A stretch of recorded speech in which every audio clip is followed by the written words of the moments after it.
नमस्ते। क्या आप एक ऐसी जगह के बारे में जानते हैं जहां सूरज ढलते ही इंसानों का नहीं बल्कि रूहों का पहरा शुरू हो जाता है? एकदम रोंगटे खड़े कर देने वाली बात है ना। एक ऐसा शहर जो कभी बेहद खूबसूरत था, आबाद था, लेकिन एक श्राप ने उसे रातों रात हमेशा के लिए खंडर बना दिया। हम बात कर रहे हैं राजस्थान की अरावली पहाड़ियों के बीच छिपे भानगढ़ किले की। आखिर क्या हुआ था उस रात? कौन थी वो राजकुमारी और क्या है उस तांत्रिक का काला सच?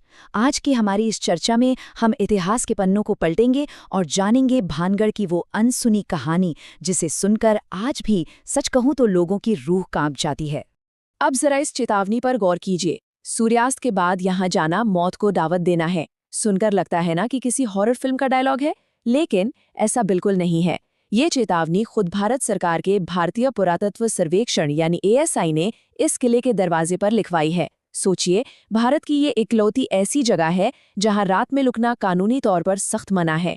मतलब एक आधुनिक सरकारी संस्था को इतनी सख्त चेतावनी क्यों लगानी पड़ी? इसका सीधा सा जवाब इस जगह के रहस्यमयी इतिहास में छिपा है। तो चलिए सबसे पहले बात करते हैं भानगढ़ के सुनहरे इतिहास की, कि कैसे एक जीता जागता शहर अचानक वीरान हो गया। अगर हम थोड़ा पीछे जाएं तो भानगढ़ किले का निर्माण 16वीं शताब्दी में यानी साल 1573 के आसपास हुआ था। इसे आमेर के राजा भगवंत दास ने अपने छोटे बेटे माधो सिंह के लिए बनवाया था। माधो सिंह जो मुगल सम्राट अकबर के मशहूर सेनापति मान सिंह के छोटे भाई थे। आपको बता दूं, ये शहर अपने चरम पर काफी खुशहाल था।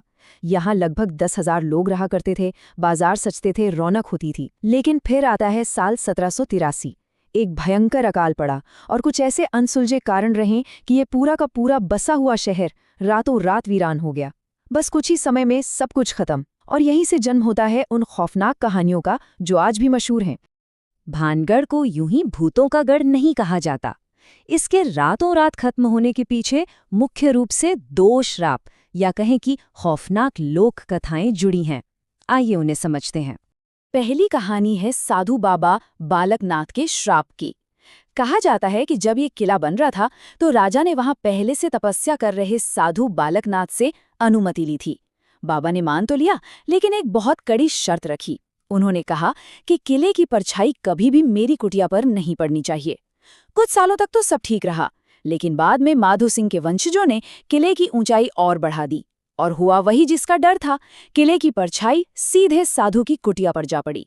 मान्यता है कि क्रोध में आकर साधु ने श्राप दे दिया कि ये पूरा शहर तबाह हो जाएगा और यहाँ कभी कोई छत नहीं टिक पाएगी। अब आते हैं दूसरी और सबसे लोकप्रिय कहानी पर, जो है राजकुमारी रत्नावती और तांत्रिक सिंधिया की। कहा जाता है कि राजकुमारी रत्नावती बेहद बेहद खूबसूरत थीं। उसी राज्य में एक सिंधिया नाम का तांत्रिक था जो उन पर पूरी तरह से मोहित हो गया था। उसे पता था कि वो राजकुमारी को ऐसे ही नहीं पा सकता, तो उसने उन्हें वश में करने के लिए काले जादू का सहारा लिया। लेकिन राजकुमारी को किसी तरह उसके इन गंदे इरादों का पता चल गया। नतीजा ये हुआ कि वो तांत्रिक अपने ही बुने जाल में फंसा और मारा गया। पर मरने से ठीक पहले उस तांत्रिक ने एक भयानक श्राप दिया। उसने कहा कि भानगढ़ के लोग तुरंत मारे जाएंगे और उनकी आत्माएं हमेशा इसी जगह कैद होकर भटकती रहेंगी।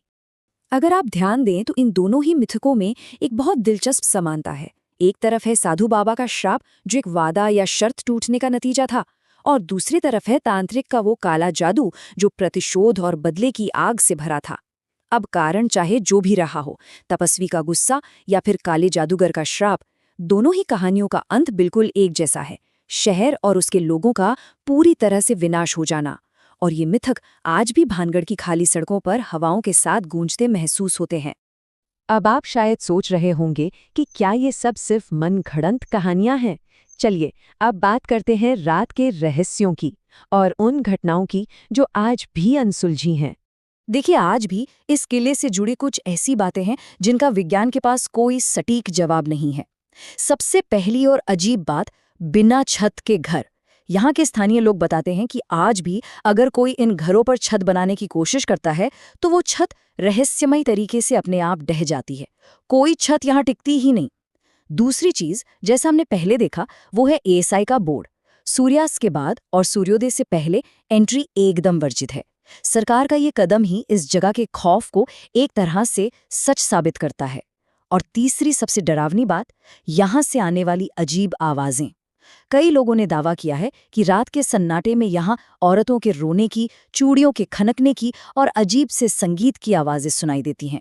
मतलब सच में रोंगटे खड़े कर देने वाला अनुभव। तो इन सब बातों को जानने के बाद ये सवाल उठता है कि भानगढ़ सिर्फ एक ऐतिहासिक धरोहर है या फिर एक डरावनी पहेली। इसके दोहरे चरित्र को समझना वाकई दिलचस्प है।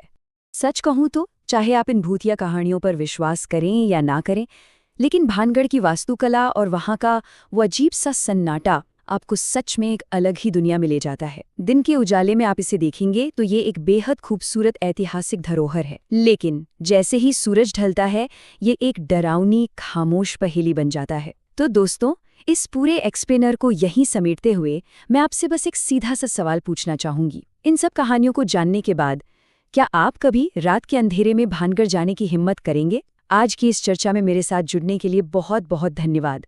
अगली बार फिर मिलेंगे एक नए और दिलचस्प विषय